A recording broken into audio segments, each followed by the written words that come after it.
আমরা বেঁচে আছি কিসের জন্য, আমাদের মূল লক্ষ্য কি? এটা অধিকাংশ মুসলিম আমরা লক্ষ্যহীন ভাবে জীবনযাপন করি, লক্ষ্যহীন। 24টা ঘন্টা পার হয়, আপনি একবারও হয়তো খেয়াল করেন না যে আমার এই 24 ঘন্টায় আমি এমন কি করেছি যেটার উদ্দেশ্য ছিল জান্নাত, এমন কি করেছি আমি যেটার উদ্দেশ্য ছিল জাহান্নাম থেকে মুক্ত হওয়া। এমন কি উদ্দেশ্য নিয়ে আজকে আমরা কয়জন আছেন এমন ব্যক্তি যে আজকে আমি জান্নাতের উদ্দেশ্যে সারাটা দিন পার করেছি?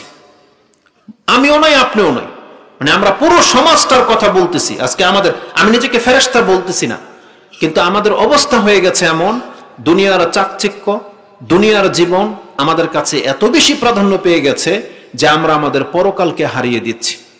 আজকে আমার ইচ্ছা ছিল যে আমি আপনাকে জান্নাতের দিকে ডাকবো এবং জাহান্নাম থেকে মুক্ত হওয়ার জন্য ভয় প্রদর্শন করব, কিন্তু এসে দেখি অলরেডি আমাদের শেখ ওস্তাদ তিনি এই বিষয় নিয়ে আপনাদেরকেই নসিহত করতেছিলেন।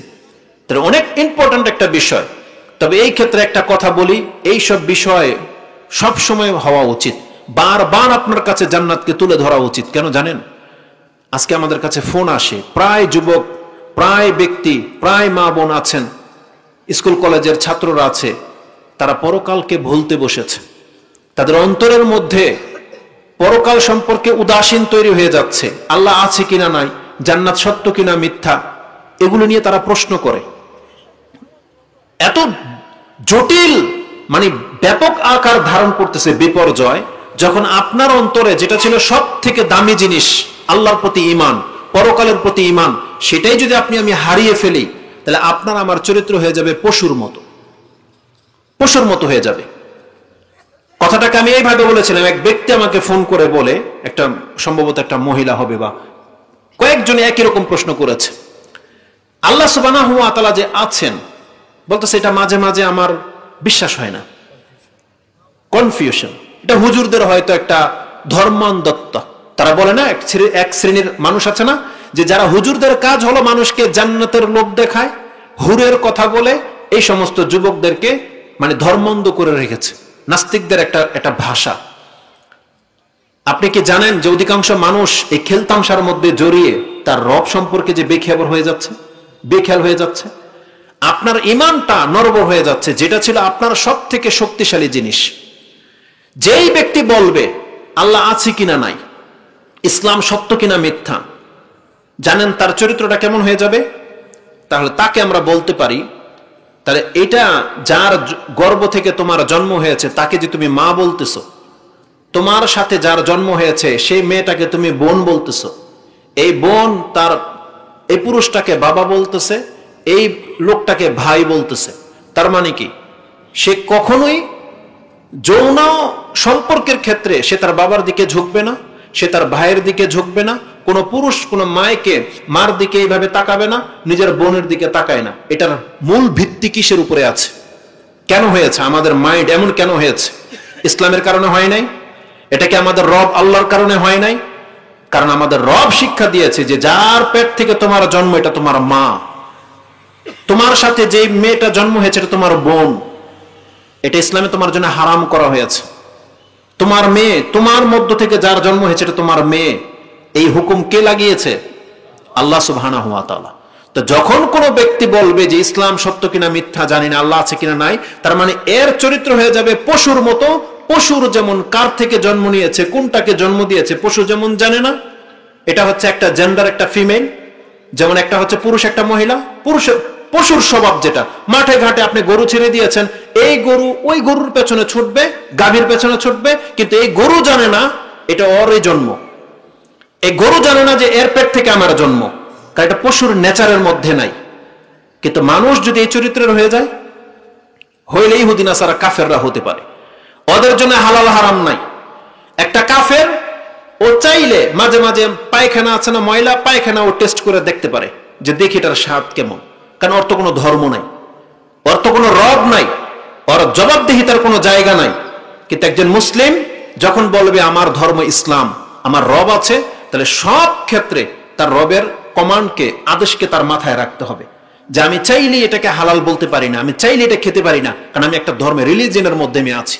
একটা আবদ্ধের মধ্যে আমি আছি, আমাদেরকে একটা সার্কেলের মধ্যে রাখা হয়েছে। এই হুদুদের বাইরে কোনো মুসলিমের পা ফেলার কোনো অধিকারই নেই। তো যখনই কোনো ব্যক্তি এটাকে মানবে না, এই হুদুদটাকে, বর্ডারটাকে ভেঙে দেবে, তার মানে ও বোঝাতে চাচ্ছে আমার জন্য এখন সব হালাল, সব জায়েজ।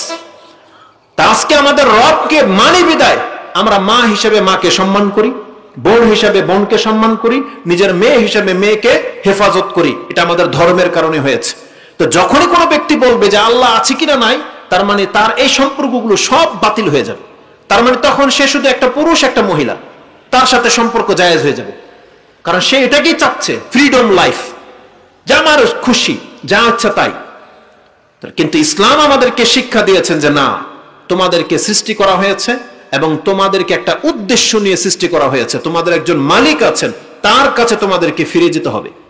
কোরআনে আল্লাহ সুবহানাহু ওয়া তাআলা আমাদেরকে আমাদের অস্তিত্ব সম্পর্কে জানিয়েছেন। সেটা কি? আপনি পড়ুন সূরা আলে ইমরান 3 নম্বর সূরা 185 নম্বর আয়াত। তাতে আল্লাহ সুবহানাহু ওয়া তাআলা বলেছেন, কুল্লু নাফসিন যায়িকাতুল মাউত, প্রত্যেকটা মানুষের মৃত্যু হবে। এই জায়গায় পুরো পৃথিবীবাসী মুমিন, পুরো পৃথিবীবাসী মুসলিম, নাকি কোনো ব্যক্তি অস্বীকার করে মৃত্যুকে? সবাই মৃত্যুকে স্বীকার করেছে, মরতে হবে। এইখানে সবাই মুসলিম, সবাই মুমিন, কেউ কাফের নাই, কেউ এটাকে অস্বীকার করেনি। কিন্তু মুমিন আর মুসলিমের পার্থক্য হবে কখন? মুমিন আর কাফেরের মধ্যে তার পরের অংশ থেকে। আল্লাহ কি বলেছেন? সুম্মা তুওয়াফাউনা উজুরাকুম, তারপরে তোমাদেরকে উঠানো হবে তোমাদের পারিশ্রমিক দেওয়ার জন্য। সুম্মা তুওয়াফাউনা উজুরাকুম ইয়াউমাল কিয়ামা, তোমাদেরকে কিয়ামতের মাঠে উঠানো হবে। এই একই আয়াত আল্লাহ সুবহানাহু ওয়া তাআলা সূরা আনকাবুত এবং সূরা আম্বিয়ার মধ্যে রেখেছেন। আনকাবুতে আপনি 29 নম্বর সূরার 17 নম্বর আয়াতে পেয়ে যাবেন। তাতে আল্লাহ বলেছেন, কুল্লু নাফসিন যায়িকাতুল মাউত সুম্মা ইলাইনা তুরজাউন, তারপর তোমাদেরকে কিন্তু আমার কাছে ফিরে আসতে হবে। এখানে হলো মুমিন আর কাফেরের মধ্যে পার্থক্য, যে আমাদেরকে মৃত্যু হবে এটা যেমন সত্য, মৃত্যুর পর আমাদেরকে আবার উঠানো হবে এটা চূড়ান্ত সত্য। এখন যেই ব্যক্তি এটা বিশ্বাস করে যে আমাদেরকে আল্লাহর কাছে দাঁড়াতে হবে, তাহলে সেই ব্যক্তির আমল আর যেই ব্যক্তি বলে যে আমাদেরকে আল্লাহর কাছে দাঁড়াতে হবে না, এই দুই ব্যক্তির আমলে কি পার্থক্য হওয়া দরকার নাই? যেই ব্যক্তি বলতেছে ইন হিয়া ইল্লা হায়াতুনাদ দুনিয়া নামুতু ওয়া নাহইয়া ওয়া মা নাহনু বিমাবউসিন, কাফেররা বলতো। সূরা মুমিনুন বা সূরা মুমিনুন 23 নম্বর সূরার 34, 35, 36 এই আয়াতগুলো দেখেন। তাতে কাফের লিডাররাই কথা বলেছিল যে ইন হিয়া ইল্লা হায়াতুনাদ দুনিয়া, এটা তো একটা দুনিয়া মাত্র, নাহিয়া নামুতু ওয়া নাহিয়া, আমরা এখানে মরে যাই, এখানে জীবিত হয়, ওয়া মা নাহনু বিমাবউসিন, আমাদের আর কোনো পরকাল টরকাল নাই, আমাদেরকে আর উঠানো হবে না। এটা ছিল এক শ্রেণীর মানুষের বিশ্বাস। এরা খেলতামশার সাথে জড়িয়ে থাকতে পারে, এরা যা খুশি তা খেতে পারে, যার তার সাথে সম্পর্ক গড়তে পারে, এরা যার তার ইবাদত করুক বা না করুক হতে পারে। কিন্তু যেই ব্যক্তি বলে ইন্না লিল্লাহি ওয়া ইন্না ইলাইহি রাজিউন, এই ব্যক্তিকে যা খুশি তা করতে পারে, এই ব্যক্তিকে যা খুশি খেয়ে ফেলতে পারে, এই ব্যক্তিকে নিজের জীবন নিজের মতো করে গড়তে পারে। কারণ সে বলতেছে একটা, সে করবে কিভাবে আরেকটা। সে বলতেছে ইন্না লিল্লাহ, আমরা আল্লাহর জন্যই বা আল্লাহর কাছ থেকে আমরা এসেছি, ওয়া ইন্না ইলাইহি রাজিউন, আর তার কাছে আমাদের প্রত্যাবর্তন হবে, তার কাছে আমাদেরকে ফিরে যেতে হবে। তাহলে আমরা যদি বিশ্বাস করি যে আমাদেরকে আল্লাহর কাছে ফিরে যেতে হবে, এই বিশ্বাসটা আপনার কি উপকার করেছে বলেন? আজকে এমন কোন ব্যক্তি এখানে আছেন যে নিজেকে মুসলমান মনে করেন না? আছেন এমন কোন ব্যক্তি? সবাই তো নিজেকে মুসলিম মনে করে নাকি না? আমরা সবাই মুসলিম, সবাই কি বিশ্বাস করি যে আল্লাহর সামনে আমাদেরকে দাঁড়াতে হবে? যদি আল্লাহর সামনে আমাদেরকে দাঁড়াতে হবে এটা যদি বিশ্বাস করি, তাহলে আল্লাহ বলতেছেন কোরআন এবং হাদিসের মধ্যে বেশ কিছু জায়গায় যে আল্লাহ এবং পরকালে বিশ্বাসী ব্যক্তি কোনোদিন এই চরিত্রের হইতে পারে না। কোন চরিত্রের? আসুন দুই একটা কথা দেখাই। রাসূলুল্লাহ সাল্লাল্লাহু আলাইহি ওয়াসাল্লাম বলছেন, যেটা ইমাম বুখারী এবং মুসলিম তাদের উভয় কিতাবে এনেছেন হাদিস, রাসূলুল্লাহ সাল্লাল্লাহু আলাইহি ওয়াসাল্লাম থেকে বর্ণনা করা হয়েছে, মান কানা ইউমিনু বিল্লাহি ওয়াল ইয়াউমিল আখির, যেই ব্যক্তি আল্লাহ এবং পরকালে বিশ্বাসী, ফালা ইউযি জারাহু, যেই ব্যক্তি আল্লাহ এবং পরকালে বিশ্বাসী সে কোনোদিন তার প্রতিবেশীকে কষ্ট দিতে পারে না। তার মানে বোঝা যাচ্ছে যে ঈমানের সাথে আমলের একটা সম্পর্ক আছে। আল্লাহ বলতেছেন এই কাজটা তো যে সে করবে, তুমি তো আল্লাহ এবং পরকালে বিশ্বাসী, তাহলে তুমি কিভাবে তোমার প্রতিবেশীকে কষ্ট দিতে পারো? কারণ তোমার তো জানা থাকা দরকার, এর জন্য তোমাকে আল্লাহর কাছে দাঁড়াতে হবে। তার মানে এই দুইটা বিশ্বাস এত কঠিন জিনিস যে আল্লাহ এবং পরকালের বিশ্বাস একটা মানুষের চরিত্রকে সুন্দর করতে সক্ষম। এই জন্য রাসূল সাল্লাল্লাহু আলাইহি ওয়াসাল্লাম বলতেছেন ফালা ইউযি জারাহু, সে যেন তার প্রতিবেশীকে কষ্ট না দেয়। তারপর রাসূল সাল্লাল্লাহু আলাইহি ওয়াসাল্লাম কি বলেছেন? মান কানা ইউমিনু বিল্লাহি ওয়াল ইয়াউমিল আখির ফালিয়াকুল খায়র আও লিয়াসমুত। যেই ব্যক্তি আল্লাহ এবং পরকালে বিশ্বাসী, সে তার মুখ থেকে কেবল ভালো কথা বলতে পারে, আর না হলে চুপ করে বসে থাকবে। এর দ্বিতীয় কোনো অপশন নাই। যদি আমরা মুসলিম হই, পরকালে বিশ্বাসী হই, আমাদেরকে বলা হয়েছে আমরা যেন যখন কোনো কথা বলবো মুখ থেকে যেন ভালো কথা বলবো, আও লিয়াসমুত, মানে চুপ করে বসে থাকবো। বলা হয়েছে মান কানা ইউমিনু বিল্লাহি ওয়াল ইয়াউমিল আখির ফালিয়ুকরিম দাইফা। যেই ব্যক্তি আল্লাহ এবং পরকালে বিশ্বাসী, তার মানে কি? যেই ব্যক্তি মনে করে যে আল্লাহর কাছে আমাকে দাঁড়াতে হবে এবং আল্লাহ আমাকে সওয়াব দেবেন, পারিশ্রমিক দেবেন, আল্লাহর কাছে আমি এর প্রাপ্য পাবো, সে যেন মেহমানদারি করে, মেহমানকে যেন সম্মান করে। এগুলো ইসলামের বড় বড় কথা। শুধু এই ক্ষেত্রে আল্লাহ সুবহানাহু ওয়া তাআলা পরকালকে তুলে ধরেন নাই, বরং জীবনের সার্বিক ক্ষেত্রে কোরআনের একটা আয়াত আছে, দুইটা আয়াত নিয়ে নেই মর্মে, সূরা নিসার 59 নম্বর আয়াত এবং সূরা আহজাব 21 নম্বর আয়াত। এই আয়াতগুলো আপনারা জানেন, কিন্তু কখনো লক্ষ্য করেননি যে আল্লাহ এখানে কি বলেছেন। আল্লাহ সুবহানাহু ওয়া তাআলা বলেছেন, সমাজে ধর্ম পালন করতে গিয়ে যদি একাধিক হুজুর এক এক রকম কথা বলে, তাহলে তোমাদের উচিত আল্লাহ এবং তার রাসূলের দিকে ফিরে আসা, কোরআন সুন্নাহর দিকে ফিরে আসা। আর এই কাজটা করবে কারা? সেই কথাটা বোঝাতে গিয়ে আল্লাহ সুবহানাহু ওয়া তাআলা আয়াতটা এইভাবে নাজিল করেছেন যে ইয়া আইয়ুহাল্লাযীনা আমানু আতিউল্লাহ ওয়া আতিউর রাসূলা ওয়া উলিল আমরি মিনকুম ফাইন তানাযাতুম ফি শাইইন ফারুদ্দুহু ইলাল্লাহি ওয়া লির-রাসূল ইন কুনতুম তুমিনুনা বিল্লাহি ওয়াল ইয়াউমিল আখির। আল্লাহ কি বলেছেন? তোমার সমাজে চলতে গেলে, ইসলাম পালন করতে গেলে যদি একাধিক মতবাদ দেখতে পাও, তাহলে তোমার উচিত সেই বিষয়টা কোরআন এবং সুন্নাহ থেকে নেওয়া, কোরআন হাদিসের দিকে ফিরে আসা। আর তারপর আল্লাহ সুবহানাহু ওয়া তাআলা বলেছেন এই কাজটা কারা করবে? যেই ব্যক্তি আল্লাহ এবং পরকালে বিশ্বাসী। তার মানে আল্লাহর পরকালে বিশ্বাসী ব্যক্তি কোনোদিন নিজের পক্ষ থেকে মাতাব্বরি করতে পারে না, নিজের বিবেক যেটা বলে সেটাই মেনে নিতে পারে না। আল্লাহ বলছেন তোমাকে কোরআন হাদিসের দিকে ফিরে আসতেই হবে যদি তুমি আল্লাহ এবং পরকালে বিশ্বাসী হও। তেমনি কোরআনের আরেকটা আয়াত আল্লাহ সুবহানাহু ওয়া তাআলা রাসূলুল্লাহ সাল্লাল্লাহু আলাইহি ওয়াসাল্লামকে উত্তম আদর্শ করে দিয়ে এইভাবে আয়াতটা নাযিল করেছেন যে লাকাদ কানা লাকুম ফি রাসূলিল্লাহি উসওয়াতুন হাসানাহ। আমরা এতটুকুই শুধু আলোচনা করি যে রাসূলুল্লাহ সাল্লাল্লাহু আলাইহি ওয়াসাল্লামকে আমাদের জন্য উসওয়ায়ে হাসানা করা হয়েছে। তার মানে জীবনের প্রতিটা ক্ষেত্রে আমরা যেন মুহাম্মদুর রাসূলুল্লাহ সাল্লাল্লাহু আলাইহি ওয়াসাল্লামকে আমাদের সামনে রাখি। তার চলাচল কেমন ছিল, তার ইবাদত কেমন ছিল, তার আকীদা কেমন ছিল, তার মামালাত কেমন ছিল, চরিত্র কেমন ছিল, আমাদের ওঠা বসা কেমন হবে, ঘুমাবো কিভাবে, খাবো কিভাবে, চলবো কিভাবে, সবকিছু যেন আমরা মুহাম্মদুর রাসূলুল্লাহ সাল্লাল্লাহু আলাইহি ওয়াসাল্লামের কাছ থেকে গ্রহণ করি। বলেন তো দেখি, যেখানে যে আমরা যে জুতা পরি, জুতা কোন পায়ে পরতে হয়? ডান পায়ে পরতে হয়। এটা কার সুন্নাহ? এটা রাসূলের কাছ থেকে নিয়েছেন, তাই না? তাহলে জুতা পরার আদবটা যদি আপনি রাসূল সাল্লাল্লাহু আলাইহি ওয়াসাল্লামের কাছ থেকে নিয়ে থাকেন, এটা তুচ্ছ কাজ না? একটা জুতা পরা একটা তুচ্ছ কাজ না, ছোট কাজ না? বাথরুমে কোন পায়ে ঢুকতে হয়? বাম পায়ে। বের হইতে হয় কোন পায়ে? ডান পায়ে। না করলে কোনো ক্ষতি আছে? কিন্তু আপনি করেন কিনা? কেন করেন? রাসূলুল্লাহ সাল্লাল্লাহু আলাইহি ওয়াসাল্লাম থেকে এটা আপনি নিয়েছেন।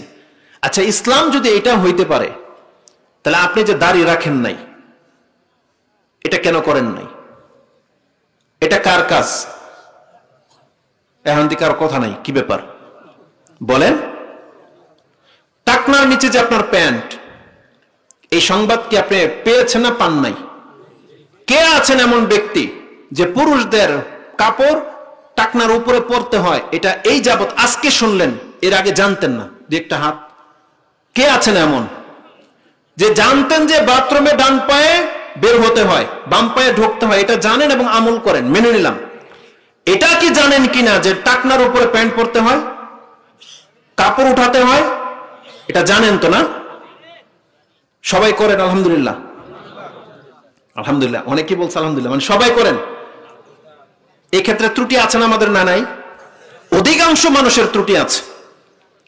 দাঁড়িয়ে রাসূলুল্লাহ সাল্লাল্লাহু আলাইহি ওয়াসাল্লামের আদর্শ, ফরজ না নফল এটার চ্যাপ্টার পরে আপনি যেহেতু বাথরুমে ঢোকার সময় বাম পাদা ঢোকেন, তখন আর হুজুরকে জিজ্ঞান নাই যেটা ফরজ না সুন্নত, আপনি কিন্তু আমল করতেছেন। ডান হাতে খেতে হয়, ফরজ না সুন্নত কাউরে জিজ্ঞেস করছেন কোনোদিন?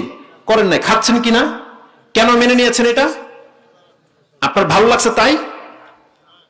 কেন মেনে নিয়েছেন? রাসূলুল্লাহ সাল্লাল্লাহু আলাইহি ওয়াসাল্লামের সুন্নত হিসেবে যদি মেনে নিয়ে থাকেন, তাহলে 5 ওয়াক্ত নামাজ পড়া কার সুন্নত? রাসূলের সুন্নত নয়? তাহলে এটা কেন মানেন নাই? জীবনের প্রতিটা ক্ষেত্রে বলা হয়েছে লাকাদ কানা লাকুম ফি রাসূলিল্লাহি উসওয়াতুন হাসানাহ। আল্লাহ কি বলেছেন জানেন? কে করতে পারে এটা? যেই ব্যক্তি বাথরুম থেকে নিয়ে পার্লামেন্ট পর্যন্ত যত কাজ আছে, যত সেক্টর আছে, সব ক্ষেত্রে রাসূলকে সামনে রেখে কাজ করবে, এটা কে করবে? আল্লাহ বলেছেন হ্যাঁ, এক চরিত্রের মানুষ এটা করতে পারে। কারা তারা? আল্লাহ বলেছেন লিমান কানা ইয়ারজুল্লাহ ওয়াল ইয়াউমাল আখিরা ওয়া যাকারাল্লাহ কাসীরা। আল্লাহ বলেছেন হ্যাঁ, যেই ব্যক্তি আল্লাহ এবং পরকালে বিশ্বাসী, আল্লাহর সামনে তাকে দাঁড়াতে হবে যে রাসূল কি তোমার কাছে প্রেরণ করা হয় নাই, এটা জিজ্ঞাসা করা হবে। এই কথায় যে বিশ্বাসী যে আল্লাহর সামনে আমাকে দাঁড়াতে হবে এবং আমাকে এর জন্য জবাব নেবে আল্লাহ। আর যেই ব্যক্তি আল্লাহকে অধিক মাত্রায় স্মরণ করতে চায়, এই ব্যক্তি খুঁজবে যে রাসূল কিভাবে খেয়েছিল, এই ব্যক্তি খুঁজবে যে রাসূল সাল্লাল্লাহু আলাইহি ওয়াসাল্লাম কিভাবে শুয়েছিল, এই ব্যক্তি খুঁজবে যে কিভাবে রাষ্ট্র পরিচালনা করতে হয়, এটা রাসূল কিভাবে করেছে, এটা খুঁজবে সে। কে? যেই ব্যক্তি আল্লাহ এবং পরকালে বিশ্বাসী। আর আল্লাহকে বলেছেন ওয়া যাকারাল্লাহ কাসীরা, আল্লাহকে অধিক মাত্রায় যে ব্যক্তি স্মরণ করতে চায়। এই কথাটা কেন আসছে?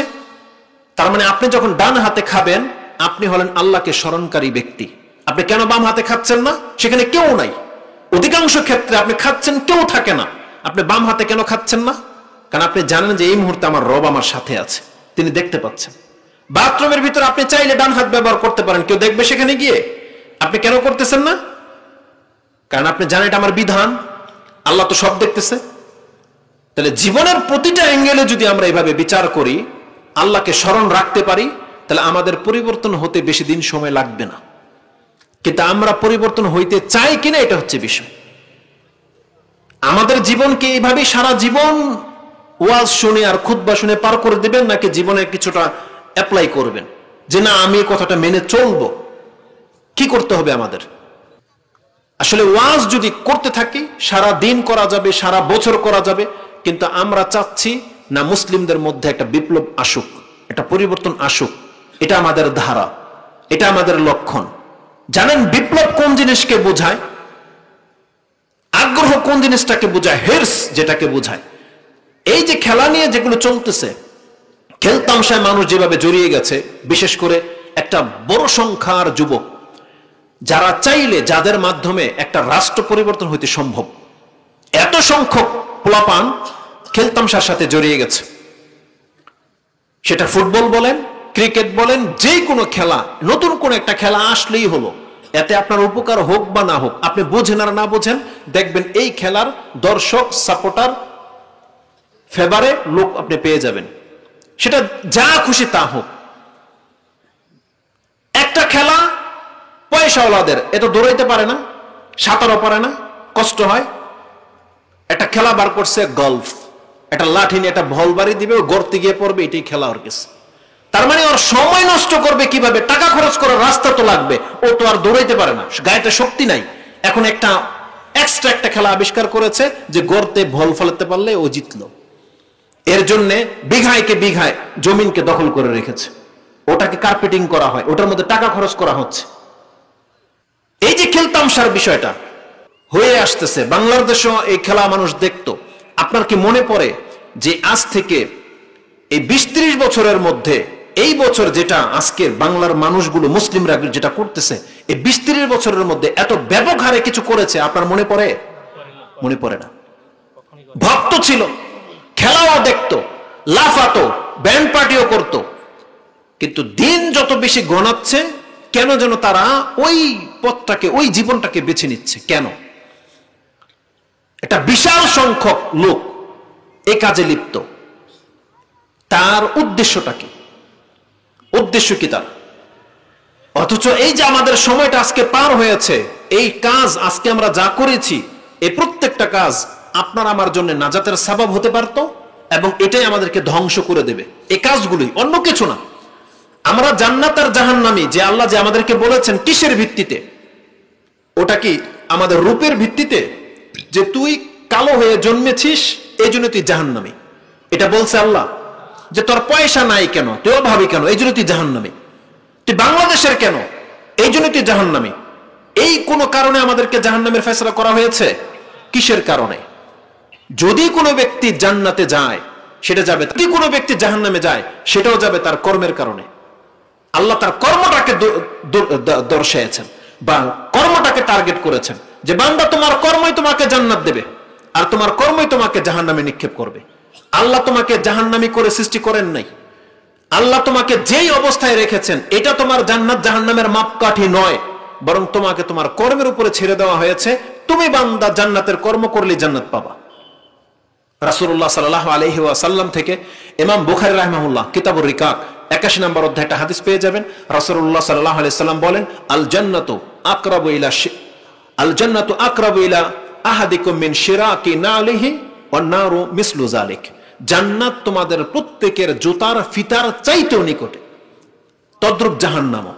কেন বললেন রাসূল সাল্লাল্লাহু আলাইহি কথা?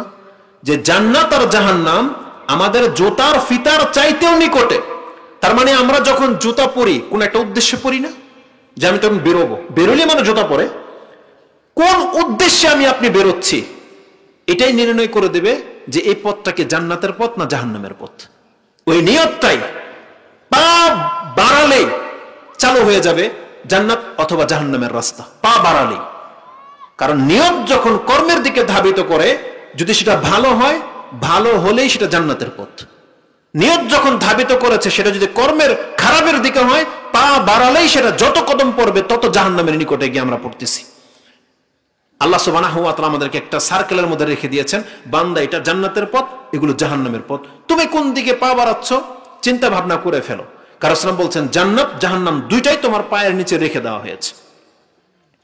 ইমাম মুসলিম রাহিমাহুল্লাহ তিনি তার তাহারাতের অধ্যায়ের প্রথম হাদিস 422 নম্বর পেয়ে যাবেন হাদিস ফাউন্ডেশনের তরজমাতে। কিতাবুত তাহারা 2 নম্বর অধ্যায় তার 422 নম্বর হাদিস। আবি মালিক আল আশআরি বা আনসারী তার থেকে বর্ণনা করা হয়েছে ওই হাদিসটি, যে রাসূল সাল্লাল্লাহু আলাইহি ওয়াসাল্লাম বলেছেন আত-তুহুরু শাত্রুল ঈমান, সুবহানাল্লাহি ওয়াল হামদুলিল্লাহি তামলাআনি আও তামলাউ মা বাইনাস সামাওয়াতি ওয়াল আরদ, আস-সালাতু নূরুন ওয়াস সাদাকাতু বুরহানুন ওয়াস সাবরু দিয়াউন ওয়াল কুরআনু হুজ্জাতুল লাকা ওয়া আলাইকা কুল্লুন নাসি ইয়াগদু ফাবাইউ নাফসাহু ফামুতিকুহা আও মুবিকুহা। এটা হচ্ছে হাদিসের ফার্স্ট টু লাস্ট। এই হাদিসের মধ্যে দুইটা কথা এত বেশি জটিল, সবটাই অনেকটা গুরুত্বপূর্ণ, কিন্তু শেষের দুইটা কথা আপনি দেখেন আল্লাহ রাসূল সাল্লাল্লাহু আলাইহি ওয়াসাল্লাম কি বলেছেন। বলেছেন এই কোরআন সম্পর্কে, আল কোরআনু হুজ্জাতুল লাকা ওয়া আলাইকা। এই কোরআন শুধু আপনার ঘরে বরকতের জন্য আল্লাহ নাজিল করেন নাই, কিন্তু এই কোরআনটা এক একটা ব্যক্তির জন্য পক্ষে বিপক্ষে আল্লাহ সাক্ষী করে রেখে দিয়েছেন। কোরআনকে আল্লাহ সুবহানাহু ওয়া তাআলা জবান দিয়ে দিবেন কিয়ামতের মাঠে। এই কোরআনের হক যারা আদায় করেছে কোরআন তার পক্ষে হয়ে কথা বলবে, আর কোরআন যারা কোনোদিন ছুঁয়েও দেখে নাই, কোরআনকে কোন জীবনের সাথে কোনো অংশই সে বানায় নাই, এই কোরআন তার বিপক্ষে গিয়ে সাক্ষী দেবে। আল্লাহর কালাম এটা, আপনি ভুলে যায়েন না যে এটা মিথ্যা কোনো সাক্ষী। আপনার আমার সাক্ষী মিথ্যা হতে পারে। আমি আপনার মহব্বতে বলে দিতে পারি আল্লাহ এ চুরি করে নাই, এ নামাজি ছিল, আল্লাহ সৎ লোক ছিল, কারণ আপনি আমার বন্ধু, সেই জন্য আমি মিথ্যক হতে পারি। কিন্তু কোরআন হচ্ছে আল্লাহর কালাম, এটা যা বলবে একেবারে সত্য বলবে, মিথ্যা বলার কোনো অপশন নাই। রাসূলুল্লাহ বলেছেন আর কোরআন হুজ্জাতুল লাকা ওয়া আলাইক, কোরআন তোমার পক্ষে না হয় বিপক্ষে সাক্ষী দেবেই। এটা কোরআনের একটা আদব বা কোরআনের একটা হক। এমন না যে কোরআন নিউট্রাল থাকবে, নিউট্রাল থাকবে না, হয় আপনার পক্ষে না হয় বিপক্ষে গিয়ে আপনাকে সাক্ষী দেবে। কিন্তু আজকে আমরা যারা বাঁচতে চাই, বিপদ থেকে হোক মুসিবত থেকে হোক, ধরা পড়ে গেছেন, আপনি বাঁচতে চান, আপনাকে বলা হয়েছে তুমি যদি হক হও তোমার পক্ষে সাক্ষী পেশ করো। আপনি বলেন তো দেখি আপনার আমার চরিত্রটা কি হয়? যদি আপনি বাঁচতে চান কেস থেকে, মামলা থেকে, আপনি পারলে লাখ টাকা দিয়ে সাক্ষী খরিদ করে নিয়ে আসেন, তাই না? যাতে করে আপনার পক্ষে সে সাক্ষী দিক। মুক্তির জন্য, এই দুনিয়াবি একটা মুক্তির জন্য আপনি খুঁজে বেড়ান কে আছে আপনার পক্ষে সাক্ষী দেবে।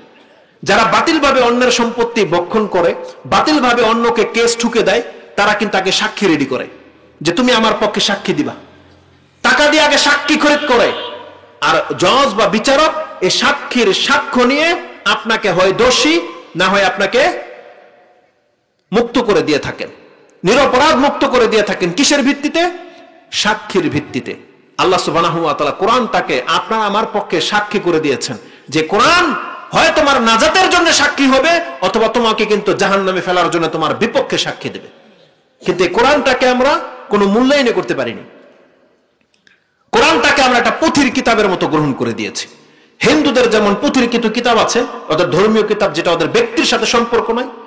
ইহুদি নাসারাদের যেমন রয়েছে, আজকে মুসলিম সংখ্যার অধিকাংশ মানুষ এই কোরআনটার সাথে সে আচরণ করেছে। কোরআন হলো তাদের একটা ধর্মীয় একটা কিতাব, বরকতের একটা কিতাব, বিনা ওযুতে ধরা যায় না, এটা বিশ্বাস করেছে। কিন্তু কোরআন যে আল্লাহ সুবহানাহু ওয়া তাআলা পড়তে বলেছেন, এটা মুসলিম গ্রহণ করে নাই। কোরআনটাকে সে ধরতে বিনা ওযুতে ধরা শিক্ষা দিয়েছে, যেটা না ধরা যাবে না, পবিত্র কিতাব। আল্লাহ সুবহানাহু ওয়া তাআলা এটাকে চুমা খাওয়ার জন্য আর পবিত্র করে রাখার জন্য নাযিল করেছিলেন। আল্লাহ সুবহানাহু ওয়া তাআলা বলেছিলেন এটা হচ্ছে নূর, এটা তোমাকে রাস্তা দেখাবে, এটা হচ্ছে বুরহান, এটা হচ্ছে এভিডেন্স, বান্দা তোমার পক্ষে এটা সাক্ষী দেবে। এটা হচ্ছে ফুরকান, এটা তোমাকে হক আর বাতিলের মধ্যে পার্থক্য করে শিক্ষা দেবে। এটা হচ্ছে জিকির, উপদেশ, আল্লাহ সুবহানাহু ওয়া তাআলা বলেছেন। এই কোরআন হচ্ছে শিফা, শিফাউল লিমা ফিস সুদুর। তোমার অন্তরের যত খারাপি আছে, যত রোগ আছে, আল্লাহ বলেছেন এই কোরআন তোমার অন্তরের সমস্ত রোগ থেকে তোমাকে মুক্ত করবে। আল্লাহ কি বলেন এই কথা? ইয়া আইয়ুহান নাস কাদ জাআতকুম মাউইযাতুম মির রাব্বিকুম ওয়া শিফাউন লিমা ফিস সুদুর। হে মানুষ সকল, এই উপদেশ তোমার রবের পক্ষ থেকে এসেছে, তোমার অন্তরের যত রোগ আছে সেটাকে থেকে তোমাকে মুক্ত করতে চায় এই কোরআন। বলেন তো দেখে অন্তরের রোগটা কি? দুই একটা আপনাদের কাছ থেকেও শুনি। আল্লাহ যে বলেছেন তোমার অন্তরে যে রোগ আছে, এই রোগ থেকে তোমাকে মুক্ত করার জন্য আমি কোরআন নাজিল করেছি। বলেন তো অন্তরের সব থেকে বড় রোগ কি? সব থেকে বড় রোগ, সিরিয়ালি বলবেন, সব থেকে বড় রোগ কে কি জানেন? বলেন তো, একজন বলেন, বলেন, কেউ একটা বলেন। অন্তরের রোগ যেহেতু বলেছি, কি? শিরিক করা বলেছে। এটা মানুষের সব থেকে বড় রোগ নয়, এটা মুসলিমদের সব থেকে বড় রোগ। কিন্তু মানুষের মধ্যে সব থেকে বড় রোগ কি বলেন তো দেখি? সেটা হচ্ছে কুফরি করা, আল্লাহকে অস্বীকার করা, মেনে না নিতে পারা। এই যে আল্লাহ বলে আছেন, পরকাল আছে, এটা মেনে নিচ্ছেন না। মেনে নেওয়াটা কিসে থেকে? অন্তর থেকে হয় না? আর মেনে নেওয়াটা কোথা থেকে হয়?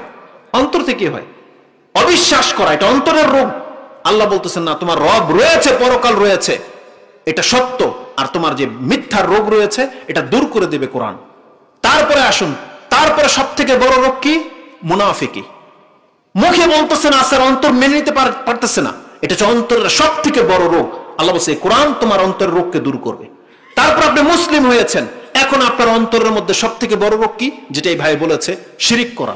যে আপনার বিশ্বাস আপনাকে ডুবিয়ে দিচ্ছে।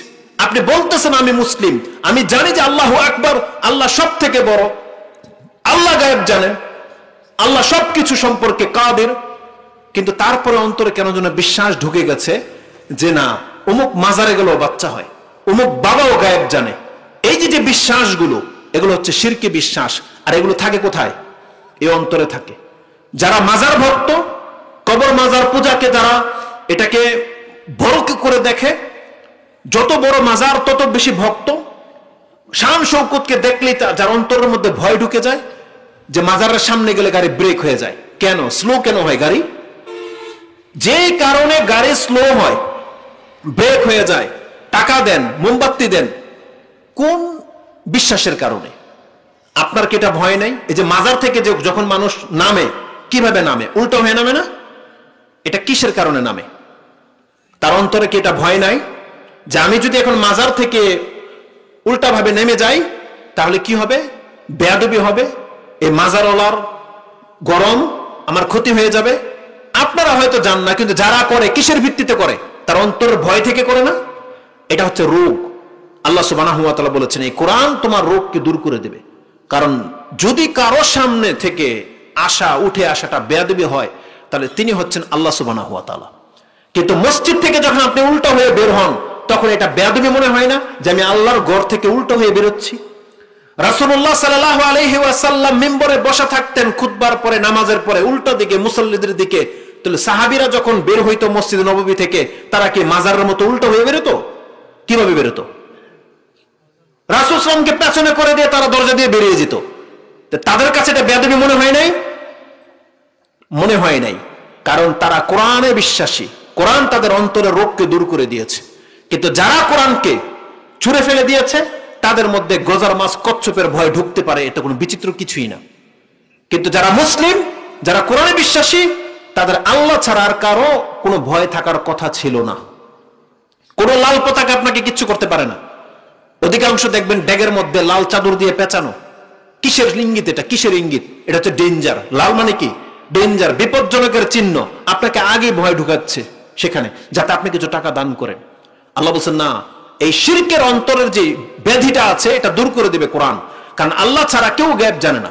কোরআনে প্রত্যেকটা দিক নির্দেশনা দেওয়া হয়েছে। যেই ব্যক্তি মনে করে যে আল্লাহ ছাড়া অন্য কেউ গায়েব জানে, সে চরম মুশরিক, চরম।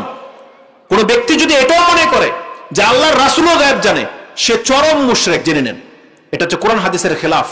কারণ আল্লাহ সুবহানাহু ওয়া তাআলা বলেছেন, হে নবী আপনি বলে দেন, কুল লা ইয়ালামু মান ফিস সামাওয়াতি ওয়াল আরদিল গায়বা ইল্লাল্লাহ। হে নবী আপনি বলে দেন, এমন কেউ নাই আকাশে, এমন কেউ নাই জমিনে আছে যে গায়েব জানতে পারে একমাত্র আল্লাহ ছাড়া।